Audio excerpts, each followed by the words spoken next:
साथियों नमस्कार।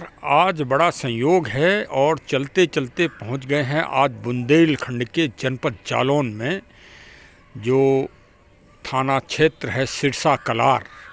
तो सिरसा कलार कस्बे में पहुंच गए हैं। चलिए आज यहाँ के क्षेत्रीय किसानों से मिला जाए और यहाँ की विशेष फसल के बारे में जानकारी ली जाए। आज भारत में सबसे ज़्यादा अगर उत्पादन मटर का कहीं हो रहा है तो इस क्षेत्र में हो रहा है और चहुं ओर विकास की गति यहाँ प्रारंभ हो गई है और किसान अब बड़ा जागरूक हो रहा है तथा सरकारी सुविधाओं का फ़ायदा भी ले रहा है। तो चलिए आज वार्ता की जाए कुछ मूलभूत किसानों से। भैया जी, क्या नाम है आपका? हमारा नाम अंशु सिंह भास्कर है। अच्छा भास्कर जी, ये बताओ कि ये कौन सी मटर है? ये जनपद जालौन में मटर है। GS10।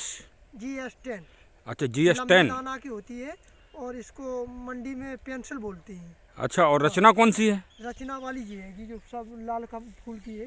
अच्छा, लाल फूल वाली दिखाओ, लाल फूल कौन सा है जी। अच्छा, ये लाल फूल की रचना है। अरे नहीं, तोड़ो नहीं। रचना है। अच्छा, ये जो चलो खेत आपका है, आपने तोड़ दिया तो जानवर को डाल देना, ऐसे मत फेंकना इसको, ठीक है। अच्छा, और ये कितने दिन में रचना कितने दिन में तैयार हो जाती है? होता है ये 100 दिन में, और जो GS10 होता है 90 दिन में तैयार। 90 दिन में? अच्छा 90 दिन में मंडी पहुंच जाता है। अच्छा, ये पीपल का तो बड़ा दरख्त वृक्ष है। दो पौधा है ये पीपल के दो। अच्छा अरे भाई, आप लोग कहाँ से हैं साहब? आप लोग जगतपुरा के निवासी हैं? तो क्या जगतपुरा वालों का खेत है ये क्या? तो बगवा। अच्छा, हम लोगन को आम को। तो ये बगवा कब से है आपका? अरे जाए हम लोगन 150 साल से है। अच्छा, और का जे हमारे जो है पूर्वज कौन है आपके? जे हमारे बाबा आते सरदार बहादुर आते हुए, क्या नाम? श्री आधार सिंह कुशवाहा। ये हमारे ग्रेट ग्रैंडफादर अच्छा सरदार बहादुर श्री आधार सिंह जी कुशवाहा है। अच्छा, जो पीकिंग वार में 1900 में एक 8 नेशन अलायंस हुई थी। अच्छा, उसमें उनकी जागीर है। अच्छा, तो आप लोग संरक्षित किए हैं इसको? हम लोग बिल्कुल अपनी धरोहर है ये हम लोगों की। अच्छा, तो क्या यहाँ आप हमेशा आते रहते हैं? नियमित आना जाना, फसल का देखभाल, ये सब। तो इस बार क्या खेती करवाई है इसमें आपने? इसमें ये सब गेहूं है चारों तरफ। अच्छा, मटर भी करते हैं आप? मटर भी करते हैं, मटर की भी खेती हम लोग। तो जालौन जिले में तो इस समय मटर में मटर का तो अब बहुत अच्छा वो है और पूरे भारत में यहाँ से मटर जा रही है। अरे वाह, वाह साहब वाह।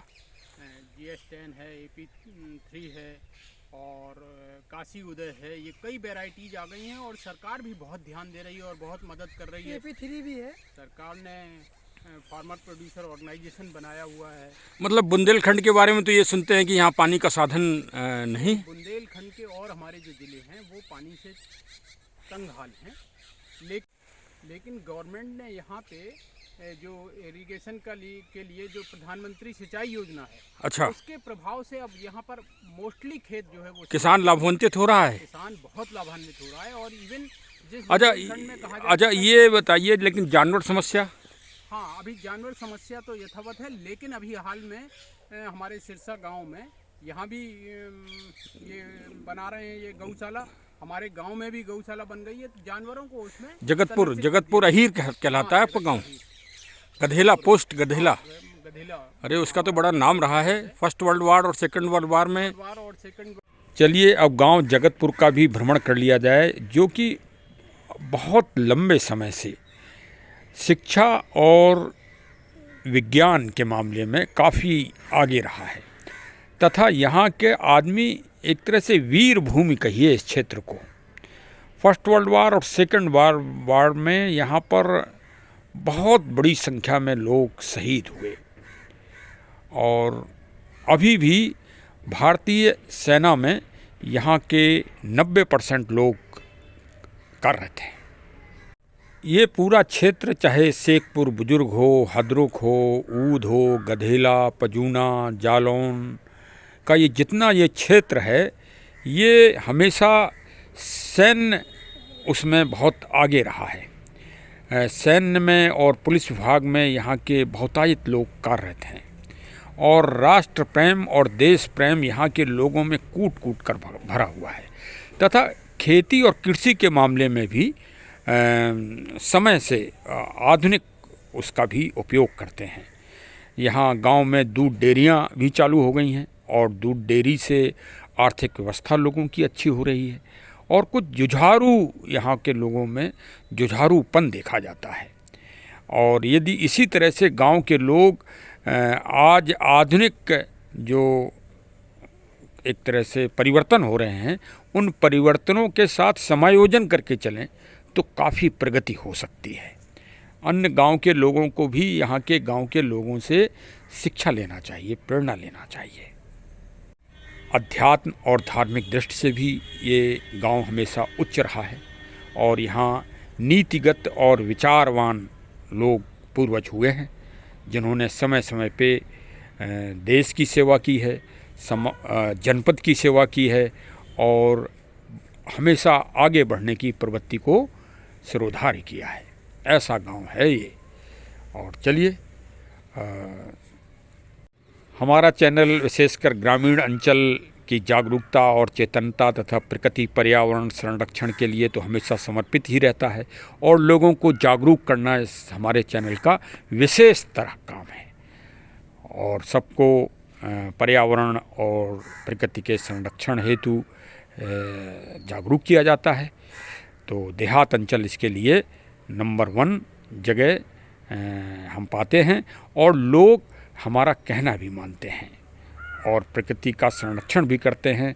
अपने घरों के सामने पौधे भी लगा रहे हैं और छोटी छोटी बागवानी भी लगा रहे हैं तथा सफाई का भी विशेष ध्यान रख रहे हैं।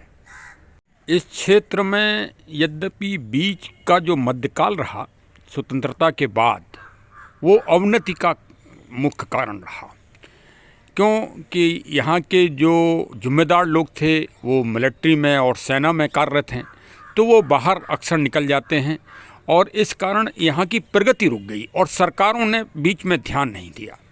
अब इन क्षेत्रों में जैसे PHC सामुदायिक विकास केंद्र स्वास्थ्य के लिए खुलना बहुत आवश्यक है इन क्षेत्रों में और विशेषकर अभी एजुकेशन का भी विकास होना बहुत ज़रूरी है।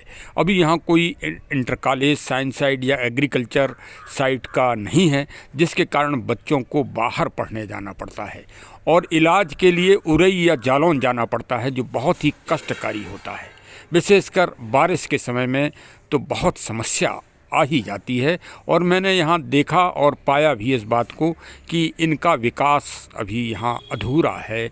वर्तमान सरकार को विशेष रूप से इस क्षेत्र का विकास करना चाहिए जिससे जो यहाँ के लोग विशेषकर बाहर सैन्य विभाग में या BSF या पुलिस में हैं वो लोग अपनी ड्यूटी को और अच्छी तरह से कर सकें और परिवार और स्वास्थ्य की दृष्टि से बच्चों के स्वास्थ्य की दृष्टि से निश्चिंत रह सकें। अभी यहाँ पर सड़कों, मार्ग और नहर तथा जो आजकल बोरिंग हो रही हैं वो अभी बहुत अधिक मात्रा में होने की आवश्यकता है। अगर ये सुविधाएं यहाँ उपलब्ध हो जाएं तो वास्तव में ये उत्तर प्रदेश तो क्या पूरे भारत का सबसे अच्छा कृषि प्रधान ये क्षेत्र हो सकता है। ये हमारे चैनल का एक अभियान है। इस अभियान से आप भी जुड़िए, हमारे चैनल को सब्सक्राइब करिए और मिलने जुलने वालों को फॉरवर्ड करिए जिससे जलवायु ऐसे परिवर्तन की दंश को हम सामना कर सकें। आज देखिए जोशी मठ ऐसा महातीर्थ भूस्खलन में ज़मीन में गड़ता जा रहा है, दरारें पड़ गई हैं और ये एक तरह से प्राकृतिक प्रकोप की ये 2023 में दस्तक है। हम सबको जागरूक होना पड़ेगा और प्रत्येक नागरिक को जागरूक होना पड़ेगा। आप अगर सरकारों पे, उत्तरदायी संस्थाओं पे इसी तरह अगर आपने विश्वास किया तो सबका जोशी मठ की तरह हाल होना है। ये अभी बम्बई जो समुद्र के किनारे के नगर हैं ना, जो अभी आप बड़ी गरिमा से कहते हैं कि हम बम्बई में रहते हैं, बंगलौर में रहते हैं और फला जगह रहते हैं समुद्र के किनारे, तो आप समुद्र का पानी दिनों दिन बढ़ रहा है। सावधान हो जाओ नागरिकों, सावधान हो जाओ, पूरी दुनिया के नागरिकों सावधान हो जाओ। हमारा चैनल तो रोज़ चिल्लाता ही है इस बात को।